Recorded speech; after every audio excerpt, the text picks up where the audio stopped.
Collector మీద జరిగినటువంటి దారుణాన్ని పూర్తి స్థాయిలో నేను ఒక జిల్లా వాసిగా, అధికార పార్టీలో ఒక చైర్మన్ గా, తాండూరు నివాసిగా నేను దీన్ని పూర్తి స్థాయిలో ఖండిస్తున్నాను. ఎందుకంటే ఒక అధికారి మీద, మన కోసం పనిచేయడానికి వచ్చినటువంటి వ్యక్తి మీద ఈ విధమైనటువంటి దారుణాలకు ఒడగట్టినటువంటి వ్యక్తులు దీన్ని తీసుకొని పోయి రైతుల మీద, అంటే వాళ్ళు చేసినటువంటి ఈ బీఆర్ఎస్ దొంగలు చేసినటువంటి దారుణాన్ని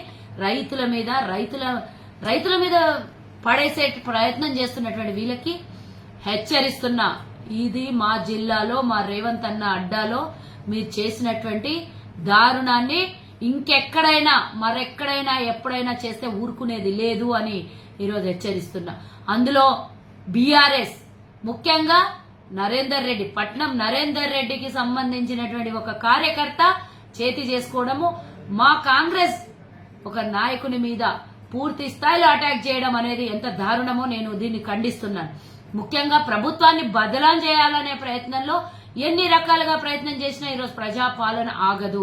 మీరు ఇంకో రకంగా ఎన్నన్నా చేసుకోండి, రేవంత్ అన్నను బదలాం చేద్దాం, పార్టీని బదలాం చేద్దాం, ప్రభుత్వాన్ని బదలాం చేద్దామని చేస్తున్నటువంటి దారుణాల్లో మీరే ఊసులో మీరు బిగుసుకొని పోతున్నారు. రేపు ఉచ్చులో బిగుసుకొని పోయి జైలుకి వెళ్లేది ఖాయమని తెలిసి ఓడి పోయి ఢిల్లీలో కూర్చుంటాడు. వారి కేటీఆర్ ఆదేశానుసారం నరేందర్ రెడ్డి ఈరోజు తన కార్యకర్తలతోని, తన గుండాలతోని, టీఆర్ఎస్ గుండాలతోని ఒక కలెక్టర్ మీద అటాక్ చేయించిన చూడు బిడ్డ. ఖబర్దార్ నరేందర్ రెడ్డి, మళ్ళొకసారి ఆడు ఎట్లా తిరుగుతో చూస్తాం కొడంగల్లా. అసలు ఫస్ట్ ఆఫ్ ఆల్ ఆ కార్యకర్త చేసిన తప్పేం లేదు, వీడిని ఫస్ట్ తీసుకొని పోయి జైల్లో పెడితే చక్కగా అవుతారు. కలెక్టర్ మీద దాడి చేపిస్తావా? మీరు చేసినటువంటి బండారం బయటపడింది కదా. 42 సార్లు నీకెందుకు ఫోన్ చేసిండు వాడు? అంటే నువ్వు చేసిన దారుణాలకి కార్యకర్తలు బలైపోయి వాళ్ళు వచ్చి మా కార్యకర్తల్ని, మా నాయకుల్ని కొట్టడము, బదలాం చేయడము, రైతుల మీద తోసేయడం. అన్యం పుణ్యం తెలియని రైతుల మీద నిన్న వచ్చింది కలెక్టర్ దేనికోసం? వాళ్ళతో మాట్లాడి చర్చలు చేసి, వాళ్ళకి ఇష్టం ఉంటేనే కదా కొనుగోలు చేసేది పొలాలు. వాళ్ళకు అన్ని విధాల అనుకూలంగా ఉంటేనే కదా మరి ప్రభుత్వం కొనుగోలు చేస్తుంది.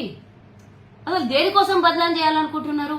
ఎందుకు? ప్రజలకు అవసరాలు తీరుస్తున్న ప్రభుత్వాన్ని, లేదు అని అంటే మీకు దక్కని ప్రఖ్యాతి ప్రభుత్వానికి దక్కుతుందనా, లేదా జైలుకు పోతామని భయంతోని ఇట్లాంటివన్నీ వేషాలు వేస్తున్నారా? కేటీఆర్, నువ్వు పోయి ఢిల్లీలో అమిత్ షా దగ్గర కాళబేరం పోయినావు, నీ అనుచరుడైన నరేందర్ రెడ్డితోని కలెక్టర్ మీద దాడి చేయించినావు. ఇది మామూలు విషయం కాదు.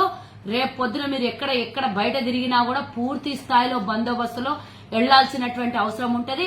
మీరు ఇక బతుకరు బయట తిరగడానికి అర్హులు కాదు. అసలు మీరు, మీ కార్యకర్తలు సర్వం కోల్పోయి ఈరోజు రాజకీయంగా ఖతమైపోయిందని తెలిసి ఈ విధంగా కాంగ్రెస్ చేస్తున్న అభివృద్ధిని అడ్డుకొని 5,000 కోట్లు మా జిల్లాకి, కొడంగల్కి అభివృద్ధి కోసం కేటాయిస్తే మా జిల్లా అభివృద్ధి కావద్దా? మా నియోజకవర్గాలు బాగుపడొద్దా? మా నియోజకవర్గాల్లో రోడ్లు, రవాణాలు, కాలేజీలు, ఇన్స్టిట్యూషన్స్, ఆసుపత్రులు, ఇంకా పెద్ద పెద్ద కంపెనీలు రావద్దా? ఎందుకు నీకు మా మీద కసి? మా జిల్లా మీద ఏం పగబట్టినవరా నువ్వు వెదవా? ఇంకోసారి మా జోలికి గాని, మా ప్రభుత్వం జోలికి గాని, మా కార్యకర్తల జోలికి గాని, అమాయకులైన రైతుల మీద నెట్టేసి జోలికి వచ్చే ప్రయత్నం చేస్తే ఊరుకోం బిడ్డ అని హెచ్చరిస్తున్నాం. ఖబర్దార్ మా కార్యకర్తలు, మా అభివృద్ధికి అడ్డం వచ్చిన వెధవలకు అందరికీ అని హెచ్చరిస్తున్నాం.